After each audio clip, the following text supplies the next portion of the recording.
In front of me is Sony Xperia 10.4, and let me show you how to activate developer options on this device. So at first let's open the settings, then find and select About Phone and scroll all the way down. Here you will notice build number, so all you have to do is to tap on it 7 times. And as you can see, now you're a developer, you just have to provide your screen lock password. Now let's go back and open system.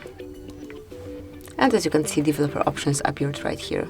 Click to user and just find the option that you would like to activate. You smoothly do it like this.